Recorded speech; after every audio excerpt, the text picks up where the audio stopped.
Yo, what is up guys? Boris here coming to you guys with another Dragalia Lost video. Now, they just announced a raid boss coming to the game very soon. Loyalty's Requiem. It's probably going to be really difficult, so in this video I'm going to be going over the top ways to level up or increase your might so that you guys will be prepared for when this drops. Now, might in this game is pretty much the same thing as strength, so the stronger you are, the more damage you're going to do, the better you can do in these raids. But not only that, but might is very important because of the fact that you're only allowed to do certain missions if you have a total might that's passing that much that's required. So it's really important to be continuously upgrading your might if you want to do the harder and harder difficulty missions, and that's important because those have the better drops. So you want to be leveling up your might as fast as you can. And so definitely I made a few mistakes in the first few days, but I'll be showing you guys pretty much the top 8 ways to increase your might in this game. So let's go ahead and get started. So here's my team, and the first 3 points that we'll be going over are the basic 3 things that you want to be leveling up right away. I'm going to take them one at a time, and first off is, of course, characters. So as you can see here, of course, 5-star characters are going to be better than 4-star characters, but this game, there's a lot of free-to-play characters that you can get. Even 4 stars are really good, so don't worry about that too much. The main thing is that you want to be leveling them up. So the way you level up characters, and of course you guys know by now, is adventurers. And the best way to do this is something that you guys will probably already be doing because it's part of the daily missions, and that is the events tab. If you go here, Avenue of Power is going to be by far one of the best things. Characters are actually pretty easy to level because once you hit the 6,000 power mission, it drops a lot of gold crystals, which is really good. The other two things I'll talk about in a little bit are a little bit more difficult to level up, but power is pretty easy to do. And of course, like I said, it's very important to increase that might because you're only allowed to do, like for instance, the top one if you have a team of 6,000. So again, you continuously want to be doing this. And yeah, I mean, that's pretty straightforward. Most of you guys should know how to level up characters. Now, dragons, it's a little bit more complicated. This is where it starts to get a little bit more difficult to collect EXP materials for these guys. As you can see here, I have a lot of dragons I've been leveling up, but they definitely do add to your boost of might. So what the first thing you want to do to level these guys up is you want to go to your castle, and it's very important for pretty much everything going forward to clear story mode, guys. You want to clear story mode as fast as you can, at least go up to stage 6, which is where I've cleared stage 6, because those unlock new things in the, not only things here in the, I call it the garden, but in the castle, I guess, but also they unlock things in mission and event tabs, which are going to be really important. One of those being a mission that drops dragon fruits, and then actually I'm building it so you guys can't see it, but you get a dragon fruit tree as well that you can farm here. So I'm actually leveling it right now because it's really important. I'm leveling up my 2 golds. Gold is a very important resource, guys, in this game. The nice thing is that when you level up units, they don't require gold, which is really awesome because you can level them up right away. But these other things in the game do require gold, and it is a very important resource, so definitely be leveling those up. And I'm leveling up another one of these things we'll talk about in a second. Now, as you see here, I actually have 4 buildings going on at the same time. I don't know if I recommend you getting the 2 extra ones. They do cost extra Wyrmite if you want to get them. I definitely recommend getting the first one. I think it's only 150 Wyrmite for an extra builder, which is going to go a long way. And I went ahead and picked up a 4th one. That one costs 400. So that one, I don't know if I recommend that one for everyone, but I went ahead and picked it up. I'm not even going to look at how much the 5th one cost. But for now, definitely the dragon fruit tree. And then the other way to level up your dragons is, I'm going to show you guys real quick. If you go to the events tab, pretty much everything's going to be in the events tab. If you go down here to, I believe it's the dragon trials. So dragon trials, they will, I believe these drop the dragon fruit. And you unlock 3 of these, I think, after stage 3. 1 after stage 4, 1 after stage 5. I believe that's how it works. So that's how you level up dragons in this game. Now, when it comes to Wyrmprints, these are definitely the hardest things to level up in the game. You don't really get a lot of EXP material for these.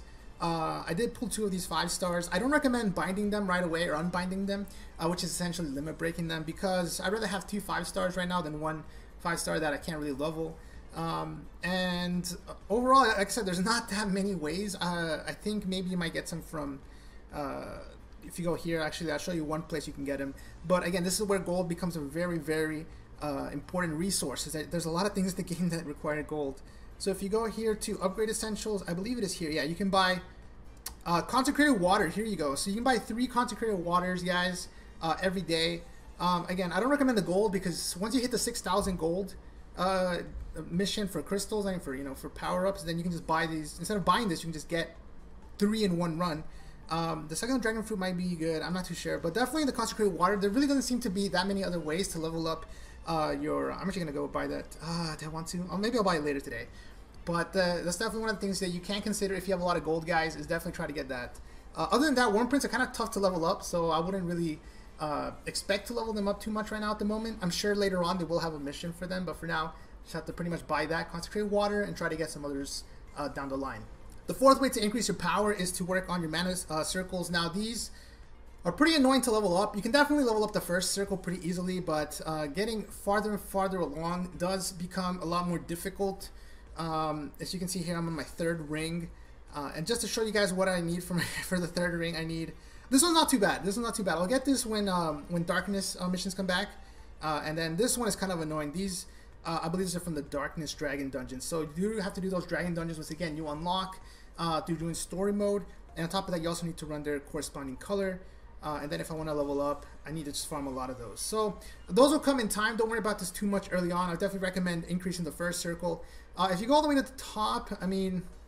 let me see what some of these require. I think some of these might require, from what I heard, some of these require the, there's a material that you get for, yeah, I think it's called Eld Water, yeah, Eld Water. So Eld Water you get from pulling duplicate characters, and so you might want to hold off. This is sort of a separate tip. It's not really a tip for increasing your might, but eventually if you do want to fully limit break your ring or fully level up your ring, you want to hold on to that Eld Water because it is very useful later on. Do not go ahead and waste it right now, in my opinion. You could use it to maybe increase 4 stars to 5 stars, but I'll probably hold it to make sure to level up your rings on your 5-star characters.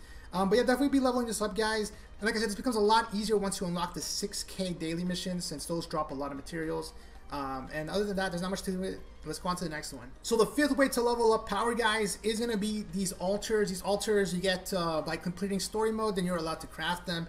And there's nothing too much to these. They obviously, you know, the wind altar boost wind characters. But pretty much you just want to be leveling up these as much as possible. I definitely will be leveling up this. I have 89 of these material.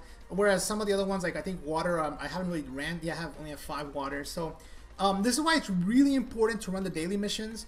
I was sort of, I ran a few of them during the weekend when they were all available, but when they're all available, only the first 2 difficulties are available. The 6K power is not. So I'm sort of waiting for those to return. I'll just run the 6Ks over and over again because those are what really drop these materials.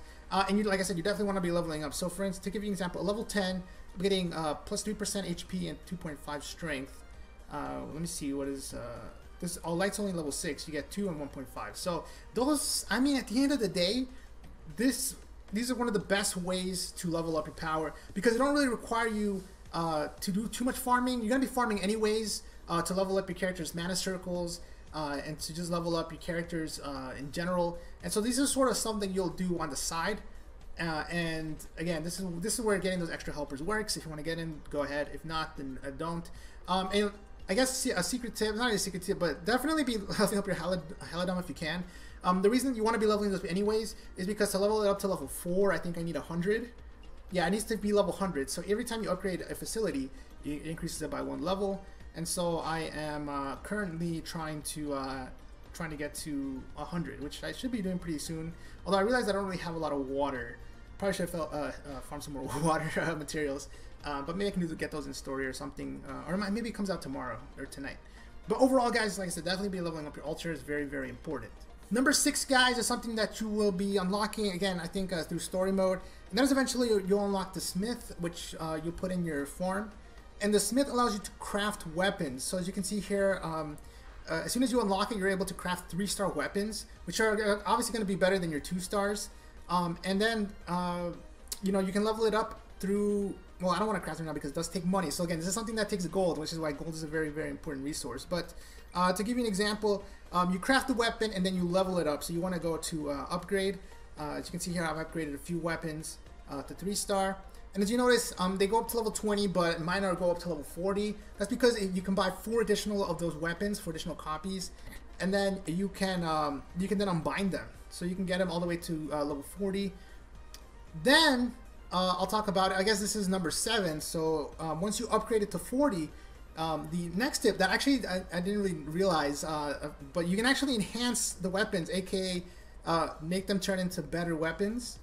So you can see here, I have the base weapon. If you have it, let me say, if you have it fully limit broken, then you can actually upgrade it. So wait, which one do I have here? I have this rod. So yeah, so I have 2 possible paths I can go with. Depending on what colors you want to pick up that certain path. They do get potentially better abilities. You can see here, this one gets Horn Circle, this one gets Ounce Protection, and then on top of that, you can eventually go to that. Now these take a lot, guys. These take a lot to get to the Elementals versions, because you need to craft pretty much 5 of a weapon to make 1 fully maxed out weapon. You need to do that 4 or 5 times. You need to do that 5 times to be able to go to the next weapon, to the Elemental weapon. So it's really, really difficult. I did it with 1, as you can see here. I did do it with 1, but it took too much gold, and I'm definitely not going to do it again until I unlock 4-star weapons. 4-star weapons, as you can see here, I need the Smith to be a level 4, which requires my Halidom to be a level 4. So again, you need to get to 100 facility level. It's a long process, guys, so I don't recommend going too ham on these yet. I definitely will probably maybe pick up 1 of each of the ones that of characters that you have, fully limit break it, get to level 40. That'll be more than enough to level up your might at the moment. And then once you get to level 4, maybe that's when you can go in, unless you want to wait for level 7 Smith. That's probably going to take forever. And finally, guys, the last thing that I want to talk about is something that you don't unlock until, I think you have to beat story chapter 6. And if you're having trouble with story mode, make sure to do it co-op. If you didn't know, you can actually do story mode in co-op, and it makes it a lot easier. So as you can see here, the Dojos. Dojos are very, very awesome, because if you look at what they do, they're sort of like elemental altars, but they're for different class types. So it's class type altars, essentially. And you want to be having as much of these as possible. Now, they're actually not that hard to get. They are not that hard to get if you can clear the certain mission. So the reason I say you need to be level 6 in story mode is because once you're level 6, if you go to the events tab, then you'll notice that you unlocked these Imperial Onslaught challenges. These are very difficult. I would not recommend doing these solo, and definitely do them with even in co-op. It's actually really easy to die. So yeah, you have to definitely be playing, dodging, using your skills, because these bosses have a lot of HP. But if you can clear it, then they'll. I'll show you here the drop. They drop these tablets, and they drop these little coins. The coins are really awesome because they allow you to get a dojo. And then actually once you buy the first dojo, like I bought the bow dojo, which boosts my bow using units, then I can craft a second one, but those require the golden bow tablets. And so like that, you can actually get a lot of these. This is going to be a really, really great way to get additional might. However, again, these are really tough, really tough dungeons. Make sure to have your best character on point. And yeah, you can see this only drops 4, so they don't all drop all of them. I have to be careful on which ones they drop, but these coins right here, these will be enough to get you the base dojo for each of the classes. And yeah, that should cover everything that you need to know, guys, for now in terms of getting ready for the raid. Obviously, when the raid comes out, we'll see exactly how difficult it is, but I believe it does say that you can use 16 adventurers at once, so I think it's 4 players, each using 4 units. It's going to be interesting to see how this goes, and I'll definitely be bringing you guys some videos of this if I can clear it. If I can't, maybe I'll still do a video of me failing. But overall, yeah, I'm just really excited. You get a free exclusive 5-star dragon. You do not want to miss out on this. And I believe you get an adventurer as well if you do enough for the raid. So I don't actually know when it's going to drop, but hopefully this video helped you guys out preparing for that. It's pretty much everything you need to know at the moment for Dragalia Lost. Let me know if you have any more questions down below. And until next time, guys, peace.